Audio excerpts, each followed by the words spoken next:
হাসির রাজা রসিক রাজা বুদ্ধির রাজা গোপাল ভাঁড়।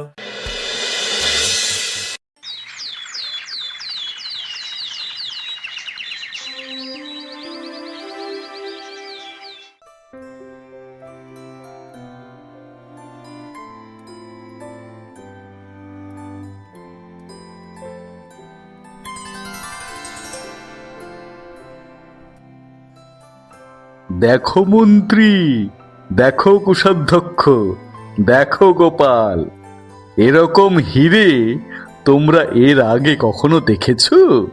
ওরে বাবা রে, এরকম হিরে তো আমি আমার বাপের জন্মেও দেখিনি। আগে না মহারাজ, আমি এরকম হিরে আজ প্রথম দেখলাম। আর গোপাল, তুমি? আগে না মহারাজ, এ অপূর্ব, অসাধারণ, অতুলনীয়। হ্যাঁ, এ আমার ঠাকুরদা ভবানন্দ মজুমদারের রেখে যাওয়া হিরে। একটা কথা বলবো মহারাজ? হ্যাঁ বলো। আমার মাথায় একটা বুদ্ধি এসেছে। বাব্বা, আপনার মাথাতেও তাহলে বুদ্ধি আছে মন্ত্রী মশাই? আহ, থামো গোপাল, বলো মন্ত্রী, কি বুদ্ধি এসেছে তোমার মাথায়? মহারাজ, এই দুষ্প্রাপ্য হিরেটি সিন্ধুক বন্দি না রেখে যদি বিভিন্ন রাজ্যের রাজা ও বড় বড় ব্যবসায়ীদের ডেকে এনে দেখান, তাহলে তাদের কাছে আপনার মান আরো বেড়ে যাবে। বাহ বাহ মন্ত্রী, চমৎকার ভেবেছ। কিছুদিন আগে বর্ধমান রাজা সবাইকে তার সোনার অস্ত্রশস্ত্র দেখিয়েছে, এখন আমারও উচিত এই নীল হিরে সবাইকে দেখানো। মহারাজ, এসবের কি খুব বেশি দরকার? মানে কি বলতে চাইছো? পরিষ্কার করে বলো গোপাল। আমি বলছি মহারাজ, গোপালের বক্তব্য হলো এরকম দুষ্প্রাপ্য জিনিস সবাইকে না দেখানোই ভালো, এতে এটার উপর নজর পড়তে পারে। এই থামো তো তোমরা। মহারাজ, আপনি এদের কথায় কান দেবেন না। ঠিক বলেছ মন্ত্রী, আমি সিদ্ধান্ত নিয়ে ফেলেছি, আমি এই হীরের প্রদর্শনী অনুষ্ঠান করব এবং আগামীকালই বাংলার নবাব, অন্যান্য সকল রাজা ও সকল বড় বড় ব্যবসায়ীদের আমন্ত্রণ চিঠি পাঠাবো। সেই ভালো মহারাজ, সেই ভালো।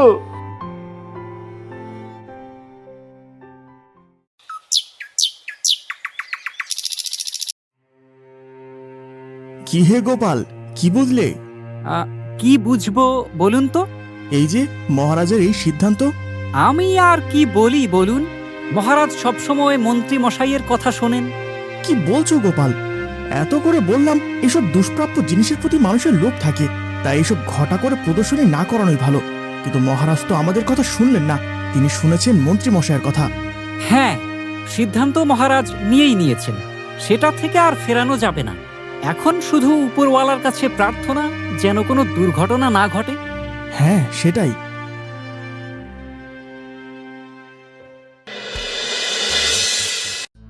বলো মন্ত্রী, কাজ কেমন চলছে?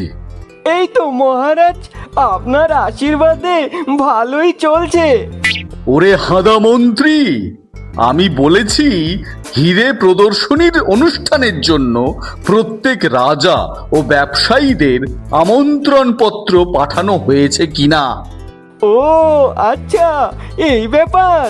আমি আজ সকালেই বেশ কয়েকটা চিঠি লিখে আমাদের দূতকে প্রেরণ করে দিয়েছি। বাহ মন্ত্রী বাহ, তুমি তো বেশ করিতকর্মা আছো দেখছি। তা তো আছি মহারাজ। এই আমাদের মন্ত্রী মশাই একটা রত্ন। এই ঠিক, ওনার কাজে কোনো ফাঁকি ঝুঁকি নেই। এই জন্যই তেলের দাম এত বাড়তি। ও আচ্ছা, এই ব্যাপার। কানাচাঁদের কাছে দুষ্প্রাপ্য নীল হিরে রয়েছে, আর সেটা সে আমাদের সবাইকে দেখানোর জন্য আমন্ত্রণ জানাচ্ছে। সশরী গিয়ে দেখতে হচ্ছে তো ব্যাপারটা।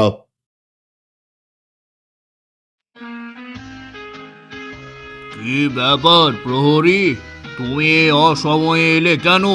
তুমি জানো না এই সময়ে আমি একা থাকতে পছন্দ করি। আগে মার্জনা করবেন রাজা মশাই, আসলে রাজা কৃষ্ণচন্দ্র রায়ের দূত এক চিঠি নিয়ে এসেছে, সেটাই আপনাকে দিতে এলাম। তাই নাকি? রাজা কৃষ্ণচন্দ্রের চিঠি কই? দাও তো। এই নিন রাজা মশাই, এই নিন। ও আচ্ছা আচ্ছা, এই ব্যাপার, বুঝলাম।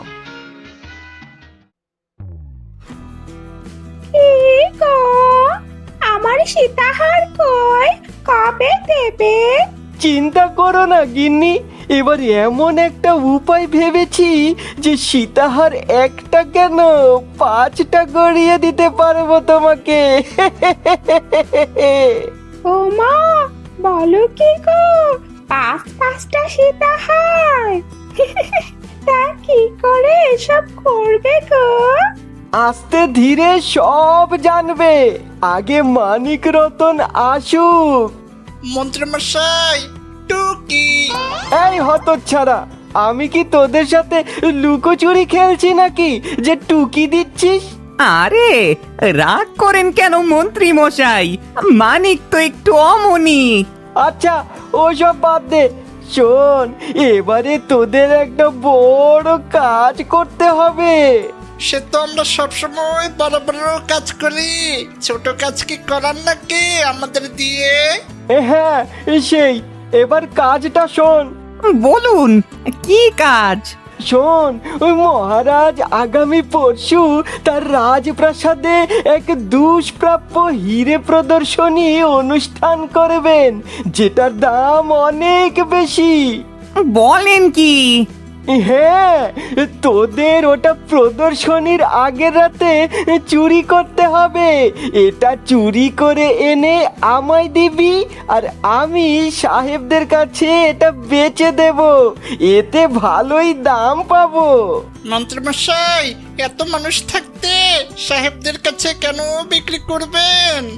কারণ সাহেবরা দুষ্প্রাপ্য জিনিস অনেক মূল্য দিয়ে কিনে নেয়, ওদের কাছে ওসবের কদর অনেক বেশি। আচ্ছা আচ্ছা, তা আমাদের অগ্রিমটা যদি দিয়ে দিতেন। কি? ও অগ্রিম দেব মানে? বারে, এত বড় ঝুঁকিপূর্ণ একটা কাজ করব, অগ্রিম পাবো না? আরে এই মুহূর্তে হাত খালি, হিরে বেচে যা পাবো তার 10 ভাগ তোদেরকে দেব। সত্যি দেবেন তো? হ্যাঁ রে বাপ, দেব দেব। এবার তোরা যা, কালকে রাতের মধ্যে কাজটা সেরে ফেল। ঠিক আছে মন্ত্রীমশাই, এই রতন চল। এই, এটা কি হলো? কোনটা কি হলো? এই যে তুমি ওদের 10 ভাগ দেবে বললে। হ্যাঁ তো আমি মোটেও তা মেনে নেব না, আমার পুরো হীরের দামের গয়না চাই। আরে পাবে পাবে, ওদের কি সত্যি সত্যি 10 ভাগ দেব নাকি? ওদের তো শুধু মূলা ঝুলিয়ে দিলাম। তাহলে ঠিক আছে। বুঝলে অমাত্য, সব রাজ্যের রাজারা আর ধনী ব্যবসায়ীরা আগামীকাল আসবে, তাদের আপ্যায়নের যাতে কোনো ত্রুটি না হয়। যথাজ্ঞা মহারাজ। তা মহারাজ, একটা কথা জিজ্ঞেস করার ছিল। কি কথা? আসলে ঠিক কারা কারা আসবে সেটা জানতে বড্ড ইচ্ছে করছে। ওই তো বর্ধমান নরেশ, বীরভূমের রাজা বদিউজ্জামান, যশোরের রাজা ফতেহ চাঁদ, কাকাবাবু আর অমিচাঁদ, আর মুর্শিদাবাদ থেকে উজির আসবে। ঠিক আছে মহারাজ, আমি তাহলে আসি। হ্যাঁ এসো। মহারাজ, এই যে ঘটা করে সবাইকে ডেকে হীরাটা দেখাচ্ছেন, পরে যদি কোনো দুর্ঘটনা ঘটে? কেন রানী, দুর্ঘটনা কেন ঘটবে? কেন জানি আমার মনে হচ্ছে হীরাটার প্রতি কারো না কারো কুদৃষ্টি পড়বে। আহ, মনের ভিতর এইসব দুশ্চিন্তাকে ঠাঁই দিও না তো। তার চেয়ে যাও, আমার জন্য 1 গ্লাস লেবু শরবত নিয়ে এসো। ঠিক আছে, আনছি।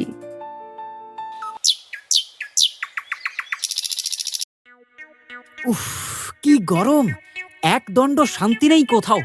ঘরে গিন্নির গরম, বাইরে আবার সূর্যের গরম।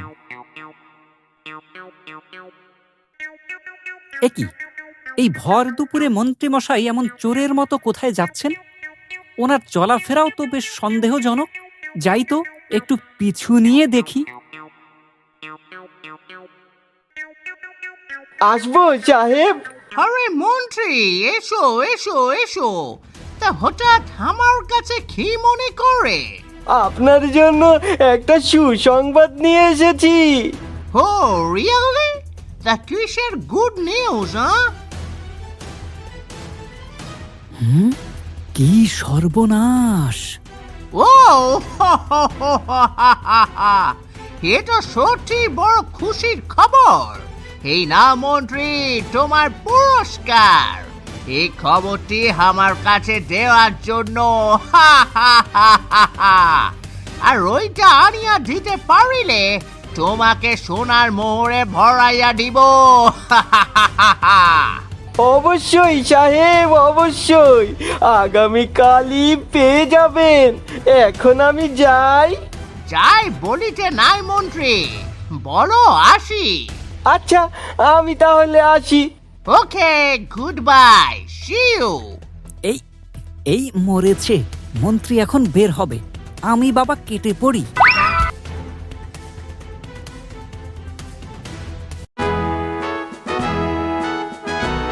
আসুন আসুন সকল গণ্যমান্য অতিথিরা, প্রণাম কাকাবাবু। হ্যাঁ সকল স্বজন, আপনাদের সকলকে জানাই সুস্বাগতম। কি খবর রাজা কৃষ্ণচন্দ্র, কেমন আছেন? ভালো আছি উজির সাহেব। নবাব বাহাদুর ভালো আছেন তো? আলহামদুলিল্লাহ, আল্লাহর অশেষ রহমতে জাহাপনা ভালো আছেন। তবে মুর্শিদাবাদে এখন কাজের অনেক চাপ, তাই উনি আসতে পারেননি। তাতে আমি কিছু মনে করিনি। গতকালই জাহাপনা আমার দূতের কাছে চিঠি দিয়ে আমায় সেটা জানিয়ে দিয়েছেন। কেমন আছেন কৃষ্ণচন্দ্র? আপনার আমন্ত্রণ পেয়ে চলে এলাম। হ্যাঁ, ভাবলাম কাজের ব্যস্ততায় এদিকটায় আসাই হয় না। এবার যখন এসেছি পুরো কৃষ্ণনগরটা ঘুরে হিরে দেখে তারপর যাব। রাজা বদিউজ্জামান একদম ঠিক বলেছে। বেশ তো, এসেছেন যখন তখন ভালো করে রাজ্যটা ঘুরেও যাবেন। কি রে কালাচাঁদ, আমাকে বুঝি চোখে পড়ে না? কি যে বলেন কাকাবাবু, আপনাকে চোখে পড়বে না কেন? চলুন চলুন, সবাই অতিথিশালায় চলুন। কোষাধ্যক্ষ, বলুন মহারাজ। তুমি সবাইকে যার যার বিশ্রামাগারে নিয়ে যাও। যথাজ্ঞা মহারাজ, চলুন সবাই আমার সাথে। শোনো অমাত্য, তোমায় একটা কথা বলি। কি কথা মহারাজ? তুমি সব সময় কাকাবাবুর খেয়াল রাখবে, ওনার যত্ন আত্মীর যেন ত্রুটি না হয়। ঠিক আছে মহারাজ। কিন্তু গোপাল আর মন্ত্রী কোথায়? তা তো জানি না মহারাজ। উফ, এই দুটোকে নিয়ে আর পারি না। একটা গুরুত্বপূর্ণ কাজের সময় এই দুটো যে কোথায় বসে গুলতানি মারছে কে জানে। মহারাজ, মহারাজ, আমি এসে গেছি। এসে আমাকে একেবারে উদ্ধার করেছো? যত সব, যাও অমাত্যর সাথে যাও, ওর কাজে সহযোগিতা করো। যথা আজ্ঞা মহারাজ।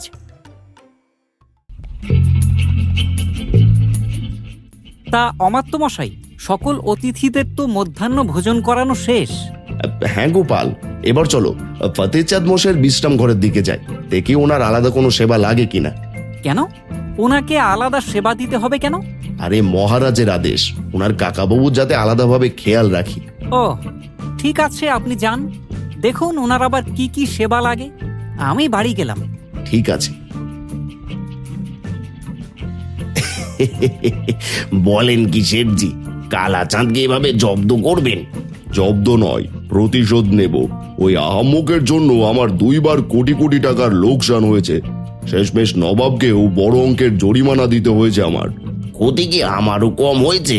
আর শুধু যে ক্ষতি হয়েছে তা তো নয়, আচ্ছা রকমের বেইজ্জত হয়েছে, যদিও সেটা অনেকদিন আগে।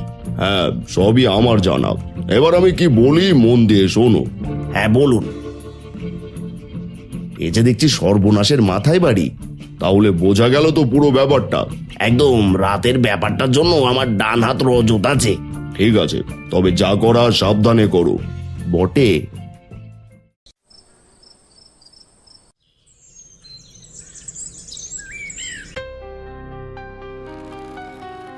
গোপাল, বাড়ি আছো?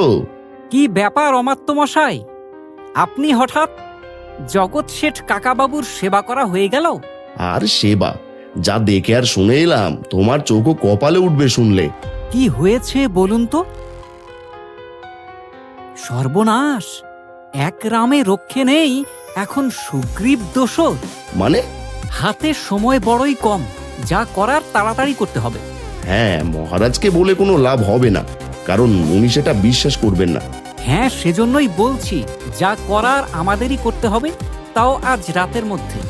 তবে তার জন্য হাবু শেকড়া, কোষাধ্যক্ষ, কোতোয়াল ও আকরামের সাহায্য লাগবে।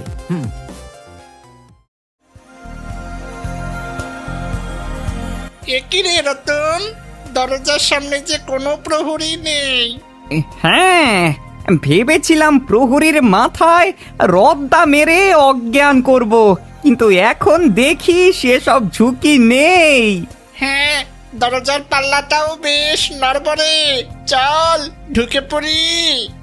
হ্যাঁ রে, সব এত সহজেই হয়ে যাবে চিন্তাও করিনি। চল এবার ঢুকে পড়ি। ওরে রতন, দেখ কি চমৎকার হিরে। হ্যাঁ রে মানিক, হিরেটা যেন আমাদেরকেই ডাকছে। এ কি, তোমরা কারা? আমরা কে মানে, আগে বল তুই কে? বটে, আমি কে সেটা জানলে তোরা বসার সময় পাবি না, দাঁড়িয়েই ধুতি ভিজিয়ে ফেলবি। ওরে বাবা গো, খুব ভয় পেয়েছি রে, ধুতিটা মনে হয় ভিজে গেল। এই ঠাট্টা মস্করা বাদ দে, চুপচাপ হিরেটা আমায় দিয়ে মানে মানে এখান থেকে কেটে পড়। আচ্ছা একটু দাঁড়ান মানিক, এত করে যখন বলছে দে তো হিরেটা। এই যে দিচ্ছি, এই নিন। ওরে বাবা গো, মেরে ফেললো গো। গোপাল আর অমাত্য মশাই যা বলেছিল তাই ঘটলো। আকরাম, তাড়াতাড়ি এ বেটাকে বেঁধে ফেলো। যথা আজ্ঞা কোতোয়াল মশাই। চল বেটা চল, রাতটা কারাগারে মশার কামড় খা, কাল মহারাজ তোর বিচার করবেন। কাজটা কিন্তু ভালো করছিস না আকরাম, আমায় ছেড়ে দে বলছি। এই চুপ বেটা, চোরের মায়ের আবার বড় গলা। আকরাম, ওকে এক্ষুনি কারাগারে নিয়ে যাও। আজ্ঞে।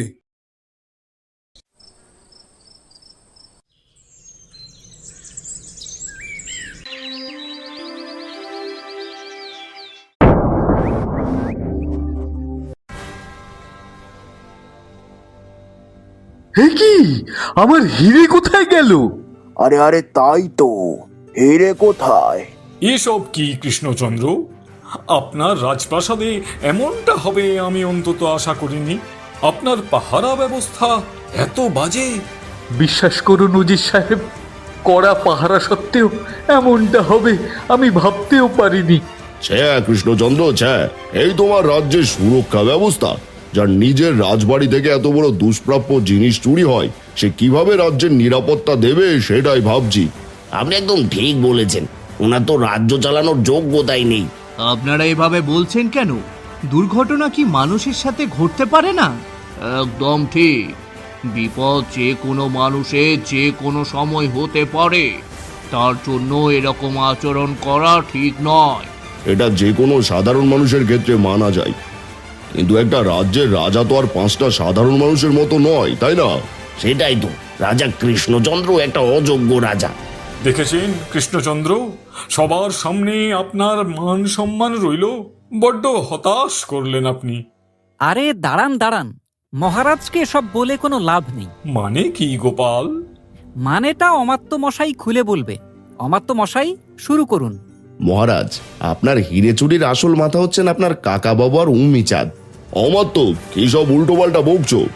তোমার কথার কোনো প্রমাণ আছে? আলবাত আছে, প্রমাণ দাও।